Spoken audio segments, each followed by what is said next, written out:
I am back from my first of presumably many visits to Spirit Halloween this year.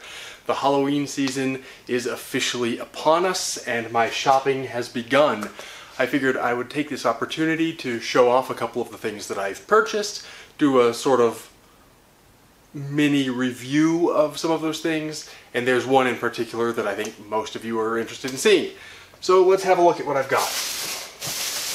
To begin with, I got these fire skulls. These are fireproof skulls that you can put into a fireplace or a fire pit to add a creepy element to your decor. Hopefully those will work well. They come 2 to a box. Alright, this is what the fire skulls look like. They are hollow ceramic of some sort. They look pretty good, especially in this lighting that I have. They look particularly creepy, and I think that in a fireplace with flames burning around them, they'll look particularly good. They're a little bit cartoonish, just sitting out of the box with nothing around them. Still not bad, but a little on the cartoonish side. I think though that, you know, with some charcoals or logs stacked around them and then a flame burning around them, they should look pretty good. So I'm happy with these. Okay, the next item I got is a dropping mechanism. This is a device that you hang somewhere and hang something else from it, and either using a step plate, a pressure sensitive pad, or a remote control, you can drop something down on people. My plan is to hang a spider from this and drop a spider on people. Let's have a quick look and see what it actually consists of, shall we? Alright, inside the box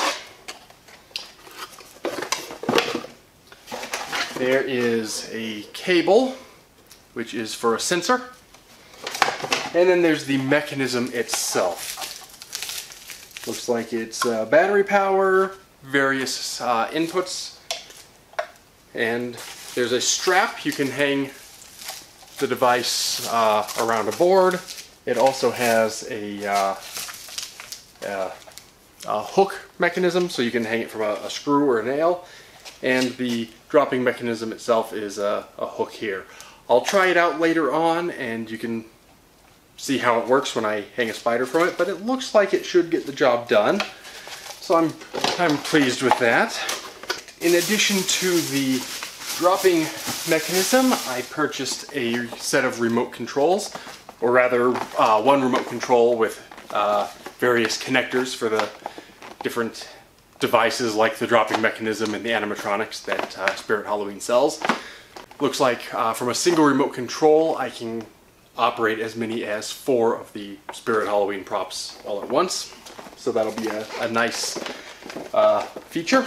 And last but certainly not least, I admit I splurged a little bit and I bought myself an item that I saw in the shop and I have seen a little bit about online, and I just couldn't resist, and that is this beast, the Harvester of Souls. So the bulk of this video I'm going to be unboxing that, and we're going to set it up and I'll let you see what it looks like. We'll see how well it works. I know that it is fog machine compatible. I also know that it does not come with its own fog machine, but I already have more than one fog machine lying around, so I should be able to hook one of my fog machines to it and hopefully we'll see it in action. So here it is, the Harvester of Souls. Let's open this up and see what we've got. Alright.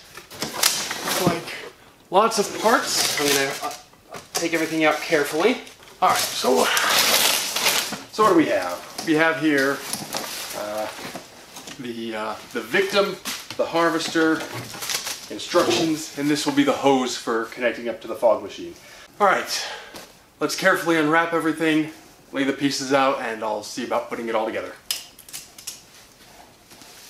Alright, here's the instructions. Parts list. Looks like there's a metal frame, which I see down there, which should hold everything together. Assembly doesn't look too complicated, but it is going to take me a good few minutes, I think. So I'm going to start by taking all of the parts out and just just laying everything out as carefully as I can. Alright, everything seems to be free of the box. So what we have here is a metal frame, and there are some holes down there. Looks like it's just a metal frame that supports the whole thing. And the monster himself, the harvester, is mostly just a torso that will sit on top of the frame with a long cloak to cover everything. And then he holds his victim. Alright, so here's the harvester. And there's a hand. Here's his victim. And this appears to be the motor housing here. So everything looks fairly straightforward. Let's start putting it together. One thing that I certainly like is these are all snap lock pulls, so I don't need any glue, I don't need to screw anything. Everything fits together nice and easy. That's definitely a nice touch compared to many of the projects I've put together. Another thing I like about the way this is put together is these are all clearly labeled so that joint A goes to joint A, B goes to B, C goes to C, and so forth. Everything's clearly labeled, so in addition to the instructions, you can see right on the pieces what goes where. Makes things a lot easier to put together. Alright, I have put him in place. He's a little over 6 feet tall, so the way I have the camera arranged, you can't see his face yet, but don't worry, I'll be showing you as soon as I'm finished putting it together. This is an odd position to find myself in with my hands around a child's neck. Somehow, it seems to suit me, I don't know. One thing I notice, the wig is not great. There's a bit of a knot here where it actually seems to have melted, but that'll come right out. Alright, well there it is, fully assembled. There's the harvester holding his victim. There's some things I noticed. This is fairly cheap plastic. This is a fairly cheap wig. There are a few things that aren't perfect about it, but it does actually look really good. Alright, and on this side, just here where you can just barely see it, there is a motion sensor, so it can be motion activated. Okay, one thing I will point out, just back here, there's a control panel where you can control volume, and you can also hook it up to a remote control or a step pad. I've hooked it up to a step pad, so I'm going to activate it and you can see how it works. Look at me, just as all the others have. Now that I have you, your soul will be mine forever!